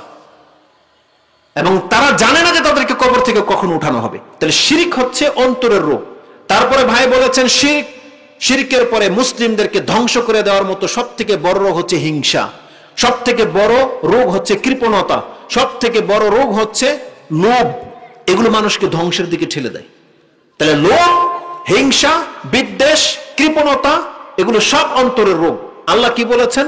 এই কোরআন তোমার অন্তরের রোগ থেকে তোমাকে মুক্ত করতে সক্ষম। কিন্তু আমরা এই কোরআনটাকে শুধু তাবিজের ক্ষেত্রে ব্যবহার করি, আমরা কোরআন ক্ষেত্রে শুধু মুর্দাকে বক্সানোর ক্ষেত্রে ব্যবহার করি, অথচ কোরআন দিয়ে আল্লাহ জীবন গড়তে বলেছেন, আমরা সেই পথ অবলম্বন করিনি। রাসূলুল্লাহ বলেছেন, আল কোরআন হুজ্জাতুল লাকা ওয়া আলাইক। কিন্তু আমরা এই কথাগুলোকে কদর করতে পারিনি। যেখানে একটা মানুষ সুপারিশ করবে, এই কথা শুনে আমরা আলেমদেরকে ভক্তি করি। আমরা ভক্তি করতে করতে মাজার বানাই ফেললাম, তাদের কবরে গিয়ে সেজদা পর্যন্ত করে ফেলে মানুষ। কেন? বলছে বাবা নাকি শাফাত করবে, সুপারিশ করবে, যার কোনো গ্যারান্টি নাই। আর হচ্ছে রাসূল বলতেছেন, আপনার রাসূল, যে কোরআন তোমার পক্ষে সাক্ষী দেবে। একটা লোক বললো যে আমি তোমার পক্ষে হয়ে সাক্ষী দেব, বা আমি তোমার জন্য সুপারিশ করবো, তুমি আমার মুরিদ হও। আপনি হয়ে গেলেন, তার পা চাটতেছেন, তার বুড়ো আঙুল চুষে খাচ্ছেন। আর রাসূল বলতেছেন যে কোরআন তোমার পক্ষে সাক্ষী দেবে, সুপারিশ দাতা কোরআন। কোরআনের পা কোনটা ধরবেন? এখন কোথায় ধরবেন বলেন? কোরআন তো আপনার পক্ষে সাক্ষী দেবে। তাহলে আপনি কেন কোরআনটাকে নিজের পক্ষে সাক্ষী বানাতে চাচ্ছেন না? কেন? যে সংবাদ স্বয়ং রাসূল দিয়েছেন যে কোরআন আমার পক্ষে সাক্ষী দিবে, কিন্তু আপনি আর আমি এই সাক্ষীটাকে প্রয়োজন বোধ করতেছি না। অথচ রাসূলুল্লাহ সাল্লাল্লাহু আলাইহি ওয়াসাল্লাম বলেছেন, কিয়ামতের মাঠে সূরা বাকারা, সূরা আলী ইমরান, সূরা মুলক, এই যে সূরাগুলো আছে, সে কোরআন একটা আকৃতি নিয়ে আসবে এবং আল্লাহর কাছ থেকে আপনাকে জাহান্নাম থেকে মুক্ত করেই ছাড়বে। মানে আল্লাহর সাথে তর্ক করতেই থাকবে, আল্লাহর কাছ থেকে চাইতেই থাকবে, যতক্ষণ পর্যন্ত আল্লাহ আপনাকে ক্ষমা না করবেন ততক্ষণ পর্যন্ত। কিন্তু সেই কোরআনটাকে, আল্লাহর কালাম, সেই কোরআনটাকে আমরা ছেড়ে দিয়েছি। তারপরে রাসূল সাল্লাল্লাহু আলাইহি ওয়াসাল্লাম বলেছেন, কুল্লুন নাসি ইয়াগদু, প্রত্যেকটা মানুষের সকাল হয়। কুল্লুন নাসি ইয়াগদু ফাবাইউ নাফসাহু, সে তার নিজের নফসটাকে খরচ করে। 24 ঘন্টা আমরা নিজের দেহটাকে খরচ করেছি আজকে কোনো না কোনো কাজে। ফামুতিকুহা আও মুবিকুহা, রাসূলুল্লাহ সাল্লাল্লাহু আলাইহি ওয়াসাল্লাম বলেছেন, আজকে তার কাজগুলো হয়েছে, হয় সে নিজেকে ধ্বংস করেছে অথবা নিজেকে জাহান্নাম থেকে মুক্ত করে নিয়েছে। আমাদের কর্ম দুইটার একটা অবশ্যই, হয় আমরা জাহান্নাম থেকে মুক্ত হওয়ার কাজ করেছি, না হয় নিজেকে জাহান্নামের দিকে ঠেলে দিয়েছি। এই দুইটা কাজের একটা অবশ্যই হয়েছে। তাহলে আজকে যারা খেলতামশার মধ্যে লিপ্ত হয়ে গেছে, এই দুনিয়া নিয়ে আমরা এইভাবে ঝুঁকে গেছি, আমি আপনি জানি না যে আমাদের উদ্দেশ্য কি, আগামীকাল আমাদের সাথে কি হতে যাচ্ছে। এটা উদ্দেশ্যবিহীন আমরা আচরণ করতেছি। অথচ কোরআনে আল্লাহ সুবহানাহু ওয়া তাআলা বলছেন, ইকতারাবা লিন-নাসি হিসাবুহুম ওয়া হুম ফি গাফলা ওয়া হুম ফি গাফলাতিন মুরিদুন। আল্লাহ বলতেছেন, মানুষের হিসাব নিকাশের সময় একেবারে ধার প্রান্তে চলে আসছে, অথচ মানুষ গাফিলতিতে মুখ ফিরিয়ে আছে। মানুষ কি মনে করেছে তাদেরকে এইভাবে ছেড়ে দেওয়া হবে? আল্লাহ সুবহানাহু ওয়া তাআলা কি বলেছেন, আফাহাসিবতুম আন্নামা খালাকনাকুম আবাসা ওয়া আন্নাকুম ইলাইনা লা তুরজাউন। তোমরা কি ভেবেছো তোমাদেরকে কি আমি খড়কুটার মতো ফেলে দেওয়ার জন্য সৃষ্টি করেছি, আর তোমাদেরকে কি আমার কাছে ফিরে আসতে হবে না? কিন্তু আমাদের চরিত্র কি বলতেছে, আমাদের উদ্দেশ্য কি? যদি একটা মুসলিম না জানে তার টার্গেট কি, কোথায় সে কোথা থেকে এসছে, কোথায় যাবে, এটা যদি আমাদের উদ্দেশ্য না থাকে, তাহলে পশুর মধ্যে আর আমাদের মধ্যে কি পার্থক্য? আল্লাহ তো আমাদেরকে সম্মানিত সৃষ্টি করেছিলেন। এই খেলতামশার জন্য তো আল্লাহ আমাদেরকে সৃষ্টি করে নাই, বরং আল্লাহ সুবহানাহু ওয়া তাআলা কি বলেছেন জানেন কোরআনে? মুমিন বান্দা যারা হয়, যারা দয়াময়ের বান্দা হতে চায়, তাদের চরিত্র কি কোরআনের বিভিন্ন জায়গায় আল্লাহ উল্লেখ করেছেন। তাদের সাথে খেলতামশার সাথে সম্পর্ক থাকতে পারে না। কোরআনের একটা ব্যতিক্রমী একটা আয়াত আমি আপনাকে দেখাই। কোরআনের যেখানে আপনি পড়বেন, সূরা বাকারা থেকে পড়েন, আলে ইমরান থেকে পড়েন, সূরা লোকমান পড়েন, যেখানে আছে দেখবেন সালাতের পরে যাকাতের কথা আছে। সালাতের পরে যাকাতের, কোরআনের বহু আয়াতে, প্রায় ৮০টারও অধিক আয়াতের মধ্যে সালাত আর যাকাত পাশাপাশি এসেছে। কিন্তু আল্লাহ সুবহানাহু ওয়া তাআলা সূরা মুমিনুনের মধ্যে বলেছেন প্রকৃত মুমিন কারা হবে, কেমন হবে। আল্লাহ সুবহানাহু ওয়া তাআলা বলেন কাদ আফলাহাল মুমিনুন, মুমিনরা সফল কাম। কারা তারা? আল্লাযীনা হুম ফি সালাতিহিম খাশিউন, যারা তাদের নামাজে বিনয়ী, খুশু-খুজুর সাথে সালাত আদায় করে, ভীতির সাথে। যেই নামাজি আল্লাহর সামনে ভয়ের সাথে দাঁড়ায়, ভীত সন্ত্রস্ত হয়ে সালাত আদায় করে, আল্লাহ সুবহানাহু ওয়া তাআলা এখানে যাকাতের আয়াতটাকে পেছনে দিয়ে দিয়েছেন। এই নামাজে খুশু-খুজুর সাথে নামাজ পড়ে, এটা বলার পর আল্লাহ বলতেছেন প্রকৃত মুমিন নামাজীদের গুণ কেমন হবে। এখানে আপনি মুমিন বলতে পারেন না, বরং একটা নামাজীর গুণ কেমন হবে আল্লাহ বলছেন আল্লাযীনা হুম আনিল লাগwi মুরিদুন। বরং এইভাবে যেই ব্যক্তি সালাত আদায় করে, যেই ব্যক্তি মুমিন, নাজাতপ্রাপ্ত মুমিন, সে কোনোদিন খেলতামশার সাথে জড়াতে পারে না। বলছেন আনিল লাগwi মুরিদুন, সে লাগো থেকে মুখ ফিরাবে। এটা হচ্ছে মুমিনের চরিত্র হইতে হবে। যারা নাজাত পাবে তাদের গুণ বর্ণনা করা হচ্ছে এখানে, যে তারা খুশু-খুজুর সাথে সালাত আদায় করে এবং তারা লাগো খেলতামশা থেকে নিজেকে দূরে রাখে, পরহেজ করে। কিন্তু আজকে আমাদের এই বড় চরিত্র দুইটাই মিসিং আছে। আমরা মুখে বলি আমরা মুসলিম, কিন্তু আমরা সালাত আদায় করি না, আর আমরা খেলতামশার সাথে জড়িয়ে গেছি। কেন হলো এটা? নাজাত কিসে আছে? কোন ব্যক্তিকে এটা বলতে পারেন যে নিজেকে আহলে হাদিস বললেই নাজাত পাবেন? কোন দলিল আছে কারো কাছে? মুসলিম যত বড় আপনি নাম নিয়ে নেন, আমি তো মনে করি আহলে হাদিস নামের চাইতেও আরো বড় বড় শব্দ ইহুদি নাসারারা, শিয়ারা নিয়েছিল। শিয়াদের মধ্যে একটা দল আছে হিজবুল্লাহ, আল্লাহর দল হিজবুল্লাহ। আর কোরআনে আল্লাহ সুবহানাহু ওয়া তাআলা কি বলেছেন? আলা ইন্না হিজবাল্লাহি হুমুল মুফলিহুন বলা হয়েছে, তাই না? যে আল্লাহর যারা দল তারাই হচ্ছে মুফলিহুন, তারাই হচ্ছে সফল কাম। আর শিয়ারা ওই নাম নিয়ে নিয়েছে, আমরা হলাম হিজবুল্লাহ। ইহুদিরা বলতো নাহনু আবনাউল্লাহি ওয়া আহিব্বাহ। আরে কুফরি কথা বলেছে, ওটা আলাদা একটা সাবজেক্ট, কিন্তু দাবি কি করেছিল? আল্লাহর যদি সন্তান থাকতো তাহলে কতটা মর্যাদার ব্যাপার ছিল। আল্লাহর সন্তান। আজকে যারা রাষ্ট্রের নায়কের, জন্মের, বংশের আত্মীয়, তারা কত পাওয়ার দেখায় না? যে আমার খালাতো বোন প্রধানমন্ত্রী, তার পাওয়ারটাই অন্যরকম।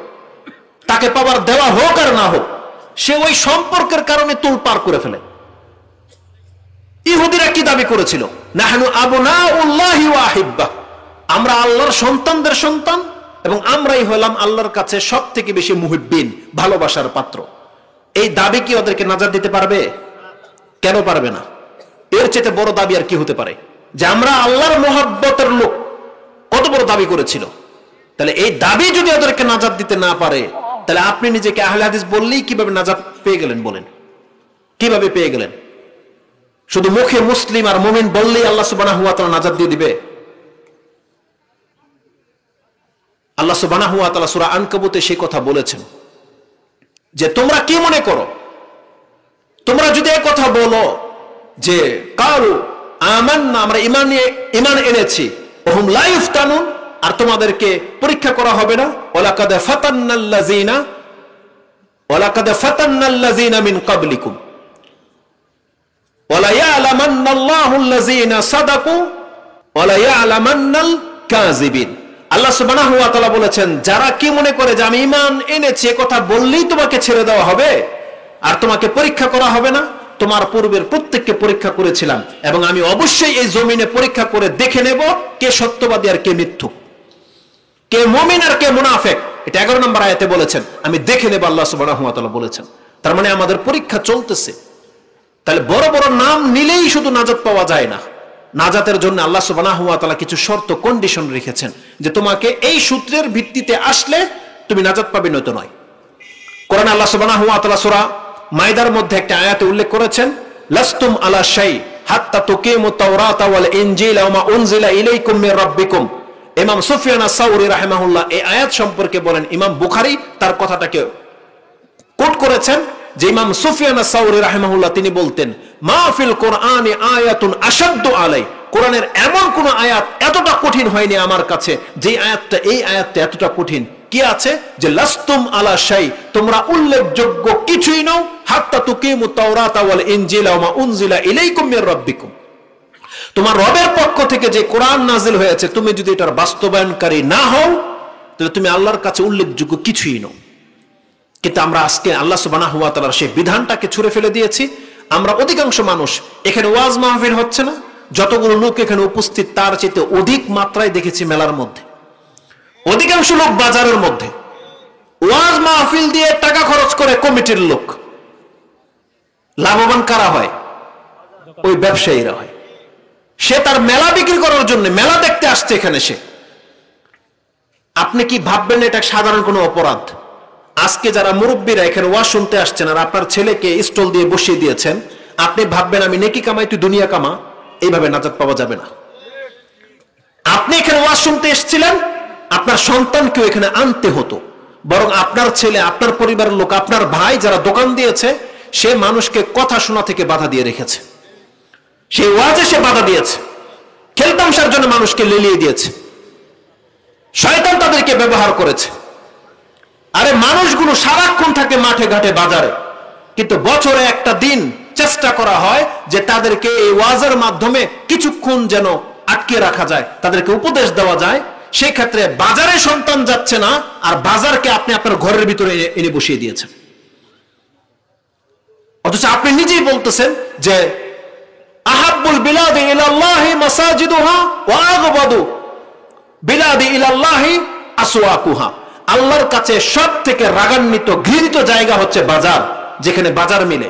আর ওয়াজ মাহফিলের মধ্যে আপনি চারদিকে বাজার মিলিয়ে দিবেন, আর আপনি বলতেছেন আমি ওয়াজ থেকে বরকত নেব। এটা হতে পারে? এটা কোনোদিন হতে পারে না। এটা বিবেকবান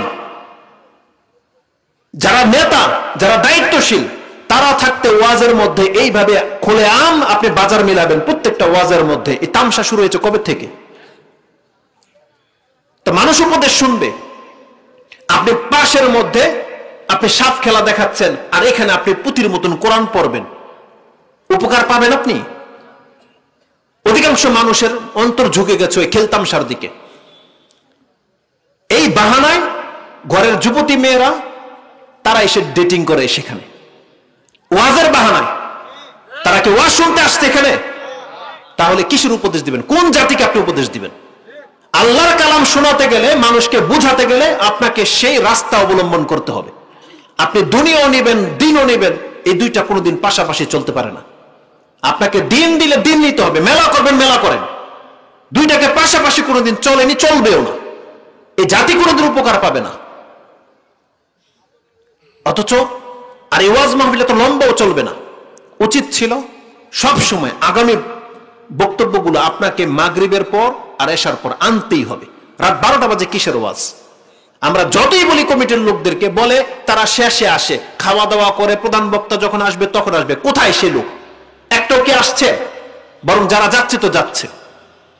এই জন্য যত তাড়াতাড়ি সম্ভব, বর্তমানে হচ্ছে নেটের যুগ, পোলাপান সব আদার্স সাইটগুলোতে ব্যস্ত, এখানে একটা মানুষকে 2টা ঘন্টা বসিয়ে রাখা, এটি তো অনেক কিছু, অনেক কিছু।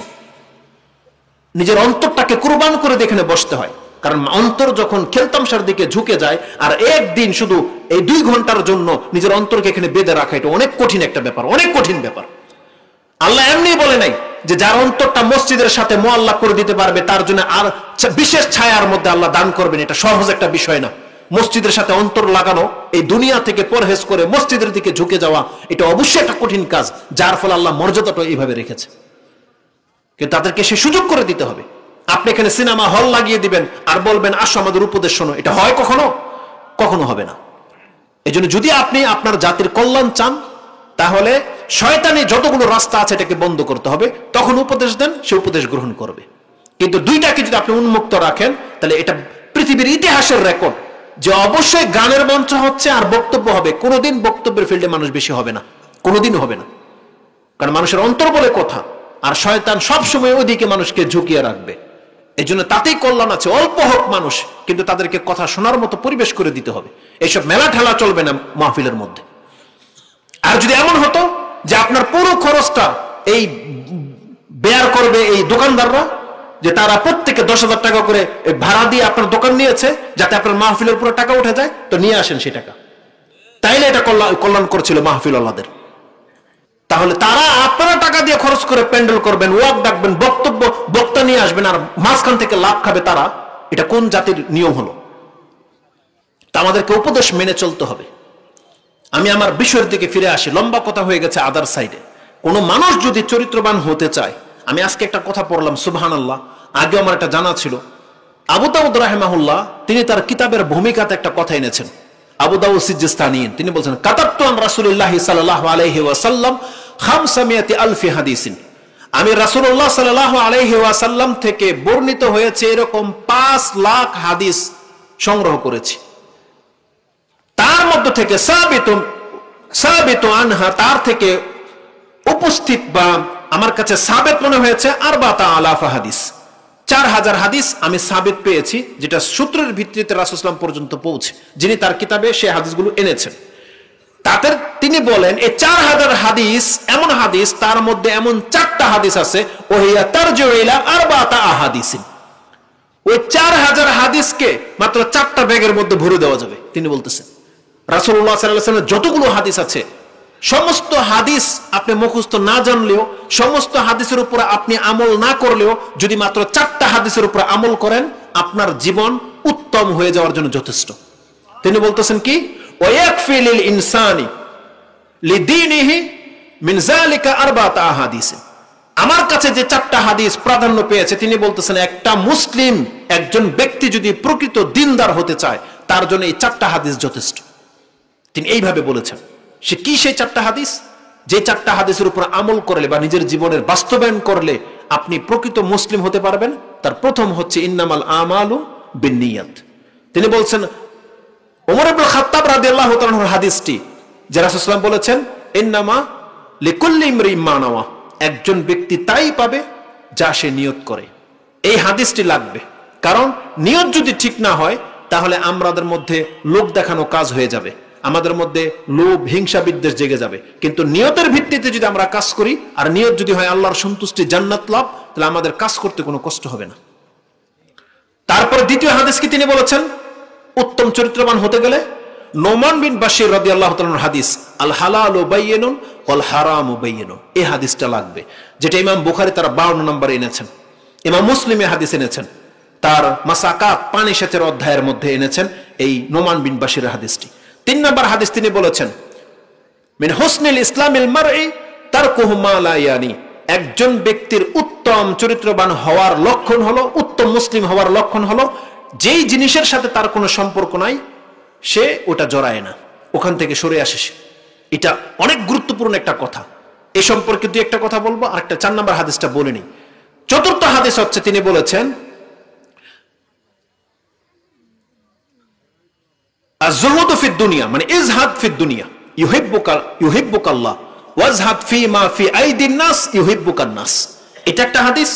আরেকটা কেউ বলেছেন যে এটা হলো লা ইউমিনু আহাদুকুম হাত্তা ইউহিব্বা লি আখিহি মা ইউহিব্বু লিনাফসি, একজন ব্যক্তি প্রকৃত মুমিন হতেই পারবে না যতক্ষণ পর্যন্ত সে নিজের জন্য যেটা ভালোবাসে এটা তার ভাইয়ের জন্য ভালো না বাসবে। আপনি যে জিনিসটা চাচ্ছেন এটা আপনার ভাইয়ের জন্য চাইতে হবে। এটা যতক্ষণ পর্যন্ত কোনো ব্যক্তি নিজের জীবনে বাস্তবায়ন করতে না পারবে, তাহলে তার চরিত্র ঠিক হবে না। আপনি কি মনে করেন যে 4টা কথা কত গুরুত্বপূর্ণ?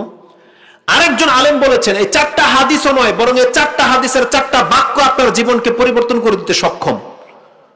তিনি বলেছেন ইন্নামাল আমালু বিন্নিয়াতের মধ্যে ওয়া ইন্নামা লিকুল্লি ইমরিইন মা নাওয়া, এই একটা লাইন আপনার জীবনকে শুধরে দেবে। আর নুমান বিন বাশিরের হাদিসটি লম্বা, তাতে কি আছে? আল হালালু বায়্যিনুন ওয়াল হারামু বায়্যিনুন ওয়া বাইনাহুমা উমুরুন মুশতাবিহাত লা ইয়ালামু কাসীরুম মিনান নাস। তারপরে বলেছেন মানিত্তাকা শুবহাত ইস্তাবরা লিদীনিহি ওয়া ইরদিহি ওয়া মান ওয়াকা ফিশ শুবহাত ওয়াকা ফিল হারাম কাররাই হাওলাল হিমা ইউশিকু আইয়ারতা ফিহি আলা কুল্লি মালিকিন হিমা আলা ইন্না হিমাল্লাহি মাহারিমুহা আলা ইন্না ফিল জাসাদি মুদগা ইযা সালুহাত সালুহাল জাসাদু কুল্লু ওয়া ইযা ফাসাদাত ফাসাদাল জাসাদু কুল্লু আলা ওয়া হিয়াল কলব। এটা হচ্ছে হাদিসের ফার্স্ট টু লাস্ট। এটা অনেক কথা আছে, কিন্তু এই হাদিসের মধ্যে কি আছে? মানে তাকা শুবহাত, যেই ব্যক্তি সন্দিহান বিষয় থেকে নিজেকে বাঁচিয়ে নিল, ইস্তাবরা লিদীনিহি ওয়া ইরদিহি, তাহলে সেই ব্যক্তি তার মান মর্যাদা এবং তার দিনকে হেফাজত করে নিল। আপনার স্পষ্ট হারাম কাজে লিপ্ত মানুষ কোন না কোনো বাহানায় সুদ খায়, কোন না কোনো বাহানায়। তো এইভাবে মানুষের চরিত্র ঠিক হবে না। তো যেই ব্যক্তি নিয়ত ঠিক করতে পারবে, যেই ব্যক্তি সন্দিহান বিষয় থেকে নিজেকে বাঁচাতে পারবে, সেই ব্যক্তির দিন সেভ করতে পারবে। তৃতীয় হাদিস যেটা বলেছিলেন, কি বলেছিলেন? মিন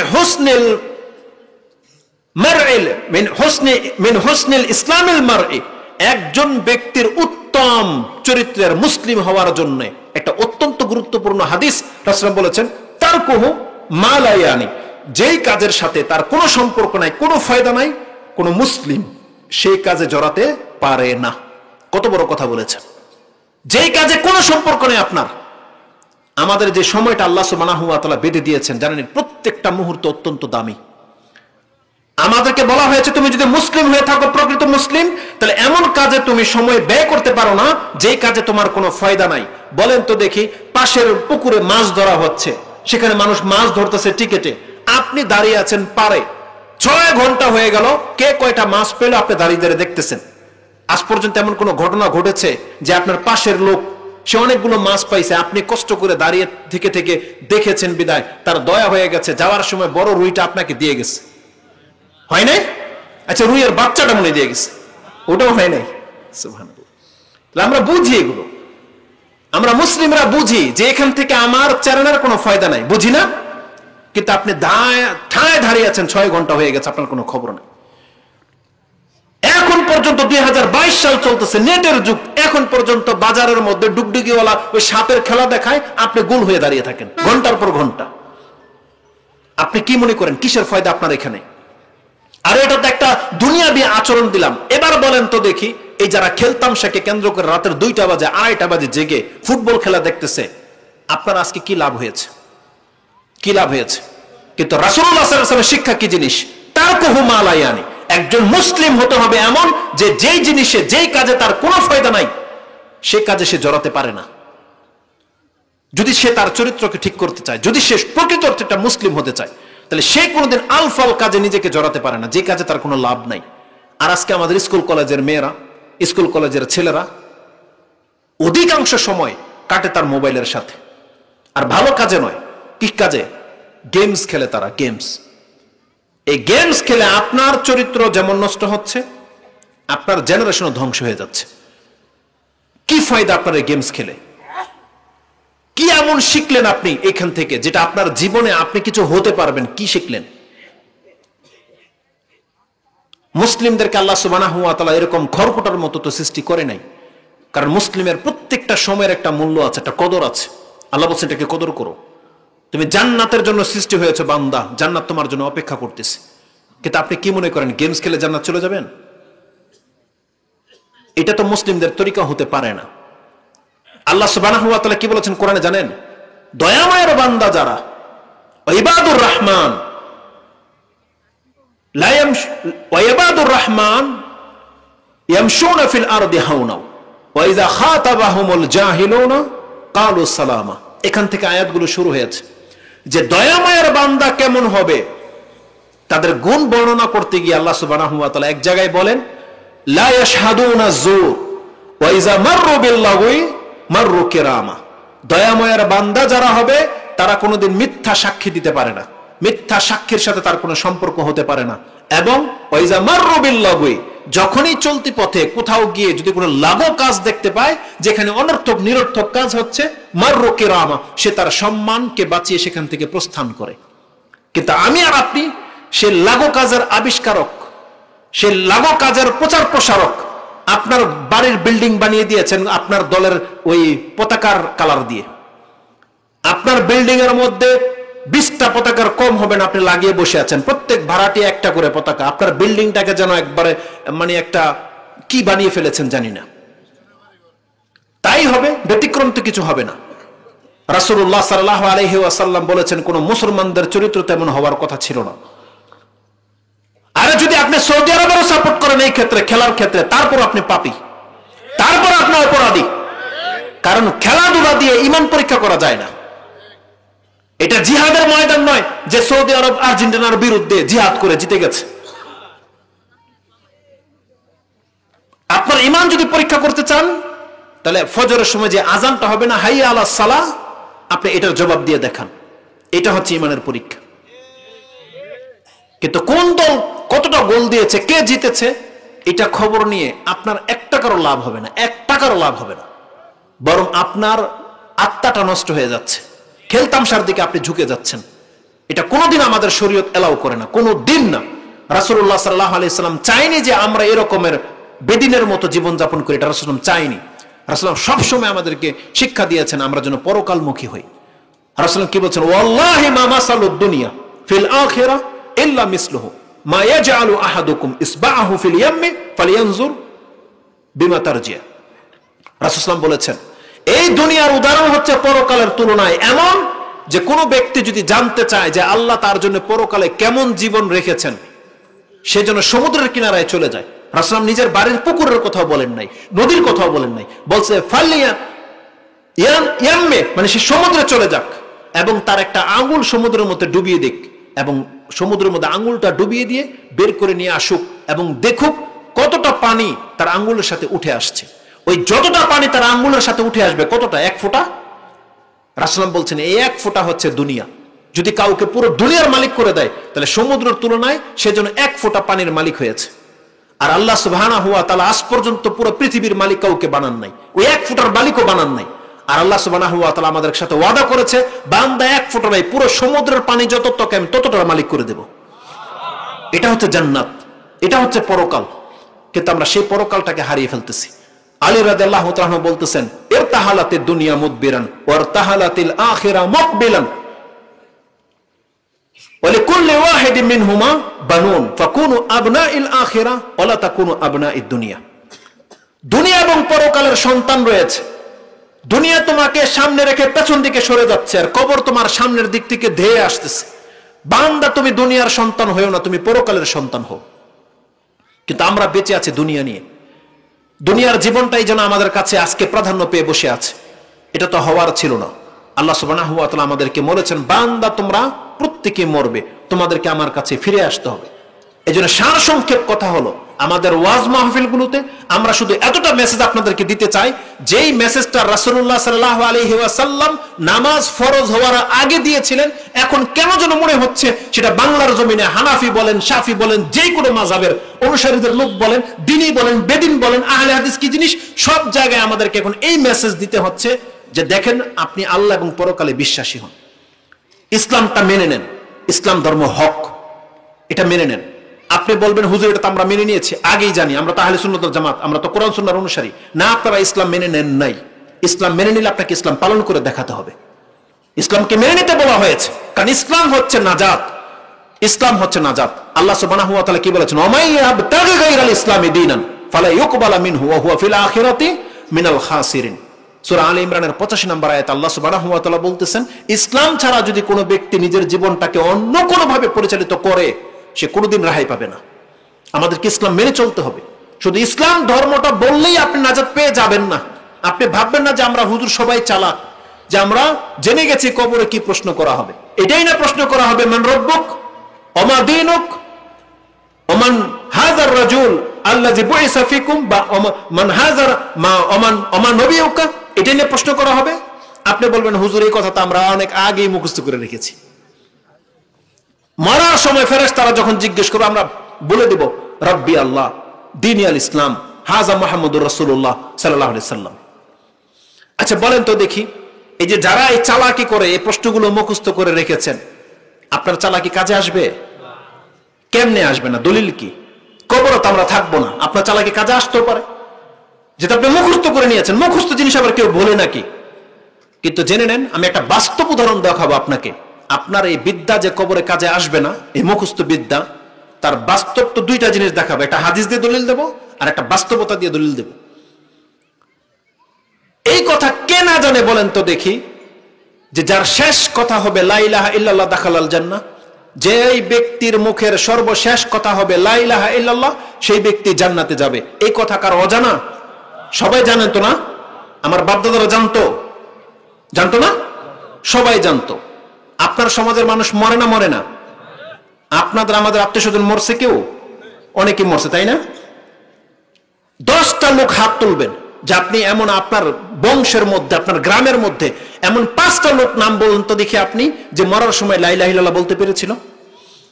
বলেন, তারা জানতো কি জানতো না? মুখস্থ করে নিয়েছে যে মরার সময় আমি লা ইলাহা ইল্লাল্লাহ বলে মরবো। মুখস্থ করে নেয় না? পেরেছে বলতে?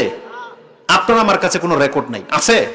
আমরা কেউ বলতে পারবো না যে এরকম 5টা লোক আমার আপনার নজরে আসছে, যেই ব্যক্তি এতটা চালাক ছিল যে বলেছে মরার সময় আমি তওবা করে নেব, আমি কিছুদিন যাক, কিন্তু মরার সময় লা ইলাহা ইল্লাল্লাহ বলতে পেরেছিল, এমন কোন রেকর্ড আপনার কাছে নাই।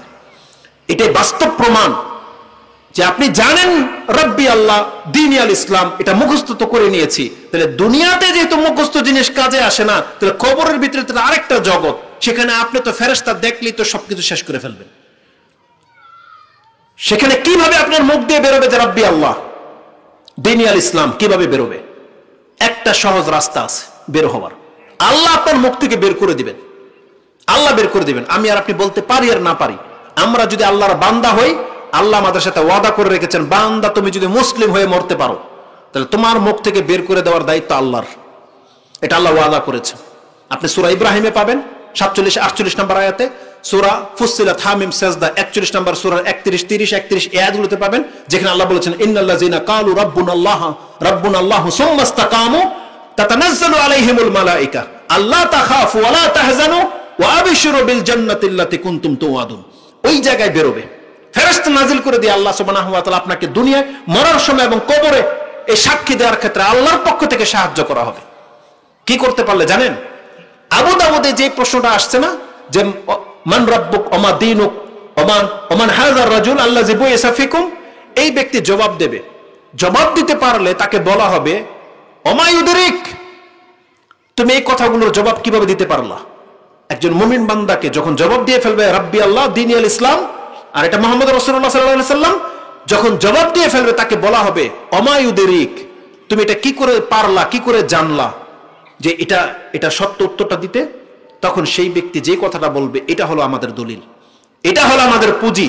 সেটা কি? সে বলেছিল কারাতু কিতাব আল্লাহ, আমি আল্লাহর কালাম পাঠ করেছিলাম, ও সাদ্দাকতু ও আমানতু বিহি, আমি ঈমান এনেছিলাম, ও সাদ্দাকতু, এবং আমি এটাকে সত্যায়ন করে চলেছিলাম। তার মানে আল্লাহর কালাম আপনাকে পাঠ করতে হবে, আল্লাহর কালামে যা আছে এটা বিশ্বাস করতে হবে, এবং এটা দিয়ে জীবন গড়তে হবে। যেই ব্যক্তি ইসলামের উপরে জীবন গড়েছে, এই ব্যক্তির মুখ থেকে আল্লাহ নিজে জবান খুলে দেবে যে তোমার রব আল্লাহ, তোমার দ্বীন ইসলাম, তোমার নবী মুহাম্মদুর রাসূলুল্লাহ সাল্লাল্লাহু আলাইহি সাল্লাম। এই জন্য মুখস্থ বিদ্যার কাজ হবে না। দেখেন, আমাদেরকে ইসলামের ছায়াতলে আসতে হবে। ইসলামকে আল্লাহ নিয়ামত বলেছেন, ইসলামের প্রত্যেকটা কাজ নিয়ামত। আপনি যেটা ধরেন না কেন, সালাত থেকে নিয়ে শুরু করে আপনার পোশাক আশাক, আপনার বিহেভিয়ার, যেটা অ্যাটিটিউড, আপনার চালচলন, আপনার ভদ্রতা, আপনার লেনদেন, আপনার ওঠা বসা, এমনকি ঘুম, খাদ্য পর্যন্ত, যদি সেটা ইসলামের নিয়ম মাফিক চলে, আল্লাহ সুবহানাহু ওয়া তাআলা বলেছেন এগুলো প্রত্যেকটা এক একটা নিয়ামত। নিয়ামত বলেছেন আল্লাহ। কিন্তু আজকে মুসলিমদের কাছে ইসলাম হয়ে গেছে বোঝা। আমাদের মা বোনরা পর্দাটাকে বোঝা মনে করে, যেটা আমাদের উপর একটা বোঝা চাপিয়ে দেওয়া হয়েছে। না, এটা বোঝা চাপানো হয় নাই, বরং আল্লাহর পক্ষ থেকে এটাকে নিয়ামত বলা হয়েছে। কোরআনে আল্লাহ সুবহানাহু ওয়া তাআলা কি বলেছেন? আল ইয়াউমা আকমালতু লাকুম দীনাকুম, তারপরের শব্দটা কি? ওয়া আতমামতু আলাইকুম নি'মাতি। আল্লাহ বলেছেন, বান্দা আমি তোমাদের জন্য শুধু দিনকে পূর্ণ করি নাই, বরং আমার নিয়ামতকে পূর্ণ করে দিয়েছি। ইসলামের এক একটা ইবাদত আপনার জন্য কাল কিয়ামতের মাঠে বড় ধরনের প্রাইজ অপেক্ষা করতেছে। জানেন একটা হাদিসের মধ্যে কি আছে? জুমার দিন জান্নাতে বাজার মিলবে, হাট মিলবে জুমার দিন। সেখানে প্রত্যেকটা মুমিন যাবে, যে দেখতে পাবে কিছু জিনিস এমন, এত সম্পদ, এমন কিছু মূল্যবান জিনিস যেটা তাকে এখন পর্যন্ত দেওয়া হয় নাই। আমরা যেমন বাজারে গেলে দেখি না কত দামি দামি জিনিস, আমাদের সামর্থ্য থাকে না কেনার, শুধু খালি দেখে হাতিয়ে চলে আসি যে আরে কত টাকা, কত কিছু। যে কোনো জিনিস আপনি দেখতে পান। জান্নাতে বাজারে যাবে মুমিনরা এবং তারা হাতাবে, দেখবে কত দামি জিনিস যেটাতে এই পর্যন্ত আমি আর দেখি নাই। কিন্তু সেখানে বিক্রেতা হচ্ছে ফেরেশতা মালাইকা, আর ক্রেতা হচ্ছেন আপনি। টাকা কি? ইসলামের নিয়ামত, যেটা আল্লাহ বলেছেন এটা নিয়ামত। আপনি দুনিয়াতে যা যা করেছিলেন ওগুলো হচ্ছে নিয়ামত। যেই ব্যক্তি লা হাওলা ওয়ালা কুওয়াতা ইল্লা বিল্লাহ এই জিকির সবসময় করত, রাসূল সাল্লাল্লাহু আলাইহি ওয়াসাল্লাম বলেছেন কি গিরাস, যে হে নবী আপনি আপনার উম্মতকে জানিয়ে দিন তুরবাতু তাইয়্যিব, জান্নাতের মাটি হচ্ছে পবিত্র উর্বর এবং ফিল্ড খালি পড়ে আছে, আপনার উম্মত যেন সেখানে চাষাবাদ করে, গাছ লাগায়। রাসূল বলছেন ওমাল গিরাসুল জান্নাহ, জান্নাতের গিরাস সিড, যেটা SWD সিড, বিচি কি সেটা? জান্নাতের বিচি কি আমার উম্মত কিভাবে লাগাতে পারে? রাসূল বলছেন লা হাওলা ওয়ালা কুওয়াতা ইল্লা বিল্লাহ। যেই ব্যক্তি লা হাওলা ওয়ালা কুওয়াতা ইল্লা বিল্লাহ বলবে তার নামে তার জান্নাতের মধ্যে একটা গাছ রোপণ হয়ে যাবে। রাসূল সাল্লাল্লাহু বলছেন আলা আদুল্লুকা কানজুম মিন কুনুজিল জান্নাহ, আমি কি তোমাকে জান্নাতের গুপ্ত ভান্ডারের একটা ভান্ডারের কথা বলবো না? বলছে বালা ইয়া রাসূলুল্লাহ, অবশ্যই আপনি জানিয়ে দেন। বলছেন লা হাওলা ওয়ালা কুওয়াতা ইল্লা বিল্লাহ, এটা একটা পাসওয়ার্ড। যেই ব্যক্তির জবান দিয়ে এটা বেশি উচ্চারণ হচ্ছে তার জন্য সেই গুপ্ত ভান্ডারের রিজার্ভটা তার নামে করে দেওয়া হচ্ছে। প্রত্যেকটা জিকিরের একটা আদব আছে, প্রত্যেকটা জিকিরের একটা বেনিফিট আছে। ফেরেশতারা আপনাকে বলবে যখন আপনি দেখবেন যে এই জিনিসটা এত মূল্যবান, আপনাকে বলা হবে বান্দা এটা তোমার জন্য আমি এখানে নিয়ে বসে আছি, কারণ আল্লাহর পক্ষ থেকে বরাদ্দ হয়ে গেছে। কারণ অমুক দিন তুমি এই জিকির করেছিলে, অমুক দিন তুমি এই দান সদকা করেছিলে, অমুক দিন তুমি এই সালাত আদায় করেছিলে, যার বিনিময়ে আল্লাহ এগুলোকে রিজার্ভ করে তোমার জন্য রেখে দিয়েছে। একটা ছোট্ট একটা ব্যাপার বলি। রাসূলুল্লাহ সাল্লাল্লাহু আলাইহি সাল্লাম বলেছেন সুবহানাল্লাহি ওয়াল হামদুলিল্লাহি ওয়া লা ইলাহা ইল্লাল্লাহু আল্লাহু আকবার, এগুলো প্রত্যেকটা হচ্ছে জান্নাতের বিচি, গাছ। ওই লা হাওলা ওয়ালা কুওয়াতা ইল্লা বিল্লাহ এটার মতোই আপনি বলবেন, ওখানে গাছ লাগানোর ব্যবস্থা আল্লাহ করে দিয়েছে।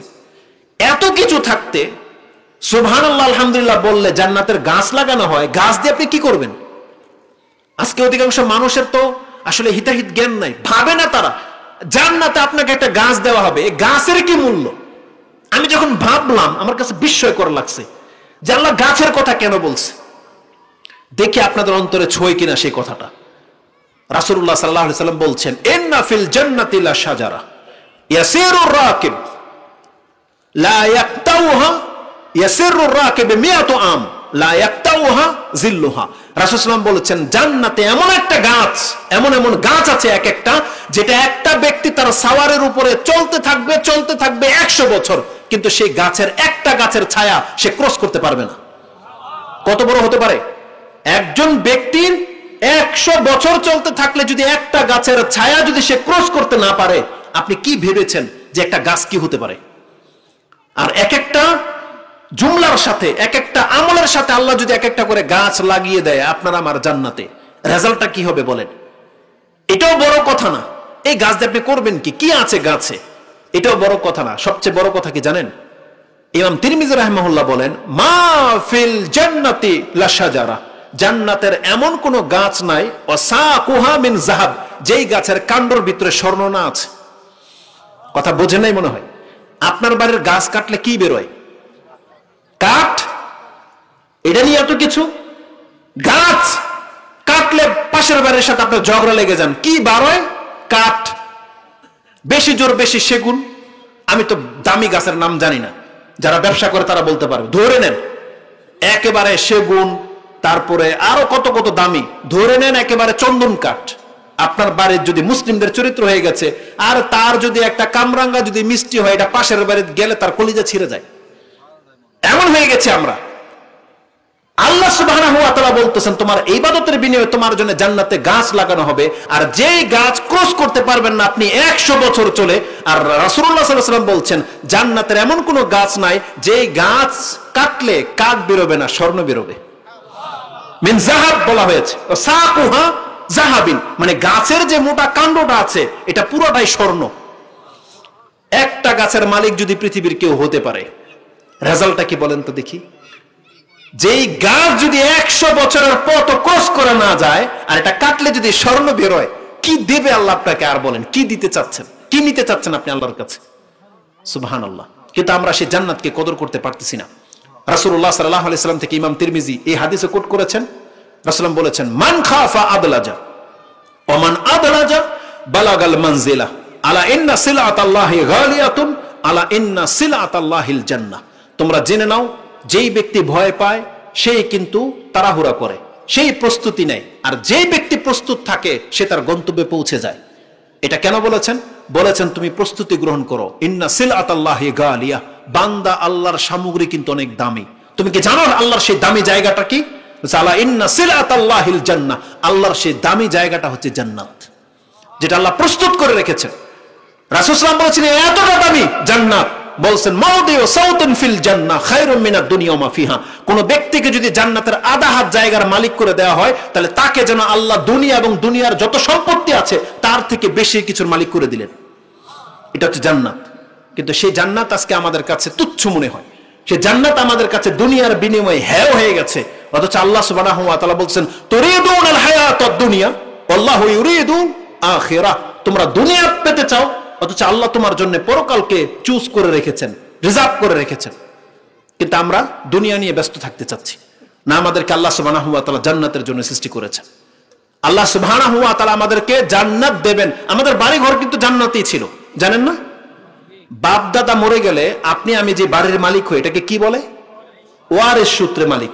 আল্লাহ কত জায়গায় বলেছেন যে জান্নাত আমাদেরকে ওয়ারিস সূত্রে দিয়ে দেওয়া হবে। উলাইকা হুমুল ওয়ারিসুন, বলেন আল্লাহ, যারাই হলো জান্নাতের ওয়ারিস। কিসের ভিত্তিতে ওয়ারিস? আমাদের বাপ দাদার বাড়ি ছিল জান্নাত, আমাদের বাবা যিনি ছিলেন তার বাড়ি জান্নাত। বাবার সূত্রে তো আমরা জান্নাতি প্রাপ্য নাকি না? কিন্তু আল্লাহ আমাদেরকে জন্য জান্নাত রেখে দিয়েছেন, কিন্তু আমরা সেই জান্নাতে যেতে চাচ্ছি না। এই ওয়ারিসের আরেকটা ব্যাখ্যা আছে, এটা বলে দিয়ে আমি আমার বক্তব্য শেষ করে দেব। এটা প্রত্যেকটা নামাজের জন্য একটা সুসংবাদ আছে। জানেন কি? সেটা পুরুষ হোক মহিলা হোক, যারা নামাজের মধ্যে বিনয়ী, নামাজকে হেফাজত করে, আল্লাহ তাদেরকে জান্নাতুল ফেরদৌস গিফট হিসেবে দিয়ে দিবেন। জানেন কোরআনে কোথায় আছে? কোরআন তো পড়েন, অনেকবার পড়েন, অনেক ওয়াজ শুনেছেন, কিন্তু আপনার মাথার মধ্যে বসাতে হবে আজকে যদি যেটা আমি আপনাকে বলবো, এবং রেফারেন্স সহ বলবো। কোরআনে আল্লাহ সুবহানাহু ওয়া তাআলা বলেছেন সূরা মুমিনুনের মধ্যে, কাদ আফলাহাল মুমিনুন আল্লাযীনা হুম ফি সালাতিহিম খাশিউন ওয়াল্লাযীনা হুম আলা সালাওয়াতিহিম ইউহাফিজুন উলাইকা হুমুল ওয়ারিসুন আল্লাযীনা ইয়ারিসুনাল ফিরদাউসা হুম ফিহা খালিদুন। আল্লাহ বলেছেন যারা তাদের নামাজে বিনয়ী, যারা তাদের নামাজকে হেফাজত করে, তাদেরকে আমি জান্নাতুল ফেরদৌসের ওয়ারিস বানিয়ে দেব। আল্লাহ কিন্তু এই কথা বলেন নাই যে নামাজীদেরকে আল্লাহ জান্নাতুল ফেরদৌস দিয়ে দিবেন। আল্লাহ বলছেন ওয়ারিস হিসেবে জান্নাত দেওয়া হবে। তাও কোন জান্নাত? জান্নাতুল ফেরদৌস। তার মানে বোঝাতে চাচ্ছি, নামাজ মানুষকে জান্নাতুল ফেরদৌসের মালিক বানাবে না, নামাজ মানুষকে জান্নাতের মালিক বানাবে।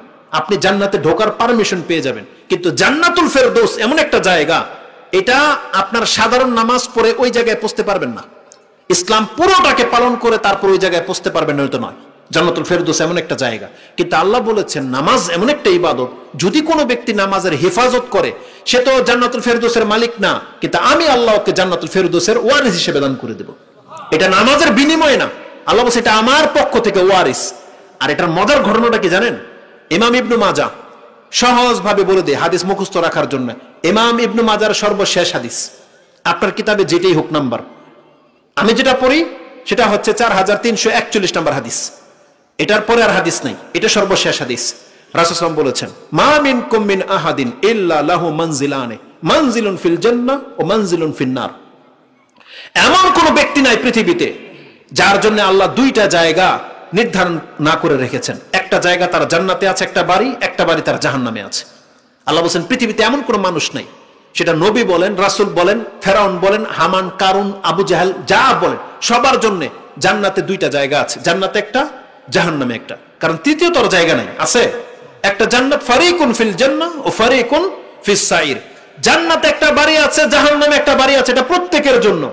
ইযা মাতা ফাদাখালান নার, যেই ব্যক্তির বাড়িটা জান্নাতে আছে, এই ব্যক্তি যদি পাপ করে কুফর